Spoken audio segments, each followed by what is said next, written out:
When decorating our homes, most people like to keep it simple. The suburbs are packed with droves of nearly identical houses, but some individuals choose to stand out from the crowd. From invisible tree houses to beautiful penthouses, we are exploring the weirdest homes in the world. If you're the kind of homeowner who values privacy, this is definitely not the house for you. Designed by Sou Fukimoto, the transparent house in Tokyo, Japan is the definition of an open floor plan. The three-story edifice features various levels of living space within the segmented structure that's great to just hang out on, as if you were perched atop a tree branch. Fukimoto said that he envisioned the structure as a variation on a treehouse, with room to be playful and spontaneous. The extreme openness of the design was at the request of the clients, a young couple with no children. In case you're wondering how the couple ever manages to get time alone, curtains were installed to provide temporary partitions that address the concern for privacy and separation at night. Of course, this house isn't for everyone, but because of the massive amount of press the house received, Fukimoto frequently gets requests for similar designs. Seemingly the work of fiction, this unusual California house has also been boldly brought to life by skateboarder and designer Gil Le Bon de la Pointe and Los Angeles-based architect Francois Perrin, a world champion, pro skater, and the brain behind Salt Technology, his very own skateboard footwear and apparel company. This unusual house can easily be appreciated for both its modern architectural aesthetic as well as for its skateboard-friendly curves, inside and out. The concrete and glass residence is named Paz House after the former world champion and is split into 3 sections to accommodate living and dining areas at one end, a bed and bathroom in the middle, and a practice area at the far end. The concept of the house is a ribbon that creates a continuous surface to be skated from the outside to the inside. Each space is skatable, as the ground becomes the wall, then the ceiling, and a continuous surface forming a tube of a 10-foot radius. Senizergis says that he hopes to host his skater friends for years to come.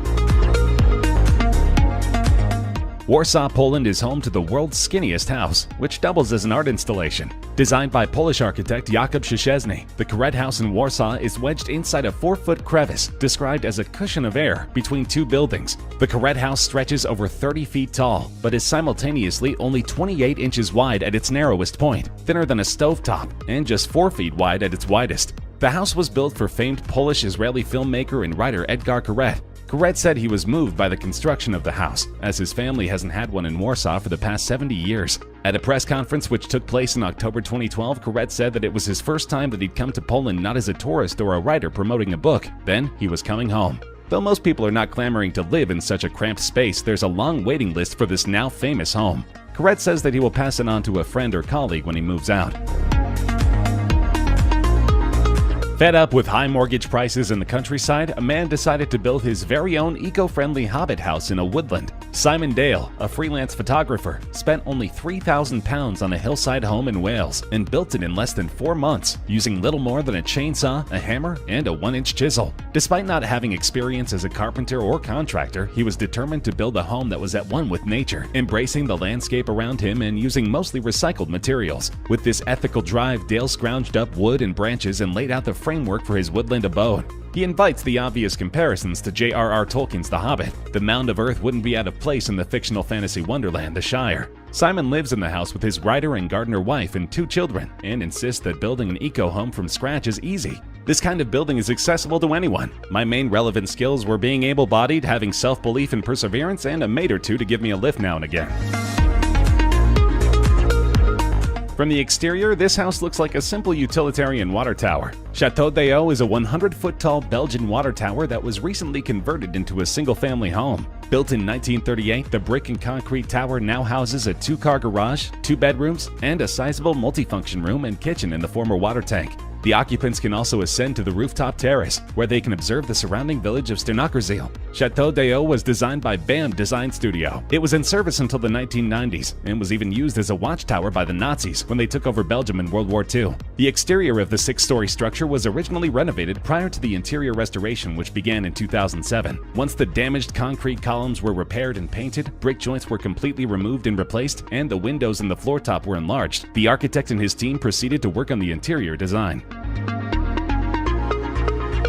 This Brooklyn penthouse was long considered unsellable. While the real estate was prime, agents had an impossible time finding a buyer. That is until 2017, when an unnamed buyer dropped $17 million on the apartment. It's a triplex penthouse in Brooklyn, a 633 square meter spread atop the landmark Clock Tower building. The building is a former cardboard box factory built in 1914. The incredible penthouse features 4.2-meter tall clock faces on every wall that allow plenty of natural light, while also providing amazing views of the Brooklyn Bridge and the New York Harbor. The jaw-dropping 6,813 square feet penthouse offers you a 360-degree view of the city, overlooking the Brooklyn Bridge and Manhattan. Its signature feature, however, are the 4 massive clocks, installed in 14-foot-high round windows on each wall. The 3-story apartment, with the ceiling going from 16 to 50 feet in height, also has a glass elevator running up its center. Based on the enormously popular 1960s cartoon The Flintstones, this San Francisco house is modeled after the fictional town of Bedrock and comes complete with dinosaur statues and prehistoric decor. With the words Yabba Dabba Doo inscribed on the lawn, it's clear that the owner of this home is a bit obsessed with the program. But not everyone felt the same way about this unique property. Neighbors tried to forcibly remove the Flintstones motif by declaring the house a public nuisance. The court battle rages on to this day, with many activists standing up for the one-of-a-kind home. The house was purchased by Florence Fang in the 1970s for $2.8 million. Rather than cherry trees or a vineyard, Miss Fang installed 15-foot dinosaur statues as well as a giant metal woolly mammoth and giraffe, a garden of colorful oversized mushrooms, and a rainbow and peacock sculpture. One California man took downsizing to a new extreme. Jeff Wilson, a professor at the University of Texas, converted a 6-square-foot dumpster into a fully functional home, complete with running water and kitchen. The environmental studies professor wanted to prove how simply people can live in such a compact space. It all started as a project that he began with his students. The idea was basically this: Jeff and his students would turn the regular dumpster into a sustainable home, where he would then live for an entire year. On February 4, 2014, Jeff moved into what would be his home for the next year, a normal green dumpster. The first night, he slept in a sleeping bag on some unfolded cardboard boxes on the floor. The dumpster has come a long way since then. He added lighting, a new floor, and plenty of decorations to make it feel cozy. The project was a response to the lack of housing globally and the advent of the micro-housing movement in crowded cities like Austin. Somewhere in the megalopolis of Mexico City is one of the world's strangest homes. This particular home has a marine motif and resembles a seashell. The story goes like this: a young family tired of their conventional home yearned to live in something a little more integrated with nature. Their wish was granted by Javier Senocian of Senocian Arquitectos, a celebrated Mexican architect whose work is considered both pioneering and controversial in the field of bioarchitecture. Instead of a boring old practical square dwelling, they now live inside a giant psychedelic mollusk shell. Inspired by the work of Gaudi and Frank Lloyd Wright, the seashell house is dominated by smooth surfaces, spiral stairs, and natural plantings that make it feel like you're living inside a snail. The house design is very innovative, unusual, and audacious.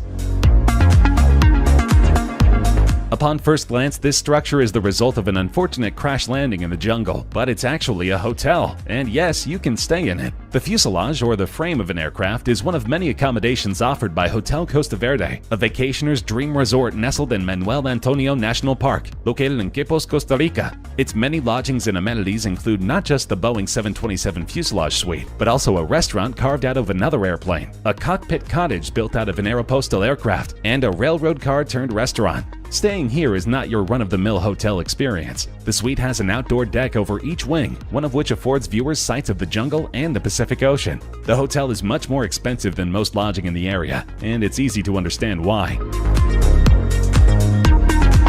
This house is a child's dream come true. Japanese studio Level Architects has designed an unusual 3-story family house, equipped with a slide that connects all 3 floors. This fun house is wrapped with staircases in a corridor on one side and the slide on the other side, which together form a circular route around the central area of the house. The living areas are located on the first floor and lead out to a double-height terrace, which also doubles up as a ball pen for children to play in. A bedroom and bathroom are located on the top floor, and a Japanese-style room and home office can be found at ground level. The 1,762 square foot Nakameguro home is located in Meguro-ku, one of the municipalities of Tokyo, Japan. Needless to say, the owner's children are the most popular kids on the block. The Steel House in the plains near Lubbock, Texas has a story of inspiration and tragedy. Robert Bruno, a Texas-based architect, labored on the house for more than 30 years, but never lived to see its completion. It's lay unused since 2008. Very little of his work exists anymore or is traceable, but he did go on to design and build a whole house based on this earlier sculpture. Bruno's Steel House, which overlooks the lake in Ransom Canyon just east of Lubbock, looks fit for a superhero villain. The artist never really explained where his influences came from. He never tried to justify his work. He just wanted to form these shapes out of steel, so he did. The building/structure does not seem to have any concept. Some people see a resemblance to cars from the 50s. Some people see insect carapaces. Others see a home that would be quite happy on a canyon site on Mars.